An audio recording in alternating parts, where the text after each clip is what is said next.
Don't Tell, a Taylor Sage FBI suspense thriller, Book 6. Written by Molly Black, read by Susan Marlowe. Prologue. Jenna tugged on Marcy's leash, prompting the little Bichon Frise to stop sniffing the base of the tree and keep walking. They trotted forward in the park, only for Marcy to stop at yet another tree and bury her tiny nose in the grass below it. "Come on, Marcy," Jenna urged, annoyed. It was early, too early to be out, and a cool, misty sensation hung in the dark air. Jenna hated being out alone when it was this dark, but Marcy had woken her up at 4 a.m. and wouldn't stop yipping until Jenna just gave in, got up, and took the dog out for a walk. She let out a sigh as she, not so patiently, waited for Marcy to pee on the patch of grass she'd found. When was Jenna going to stop letting this dog rule her life? She looked down at Marcy as she kicked her feet in the grass. The dog looked up at her with a big, happy smile, tongue flopping out, and Jenna melted.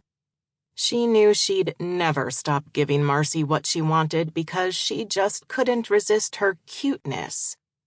Marcy sniffed a little more. Jenna looked around, half expecting her parents to come out of the woods, scolding her for letting the dog go out this early in the morning. But the dog was doing her business, and Jenna didn't have to worry about it for a little while longer.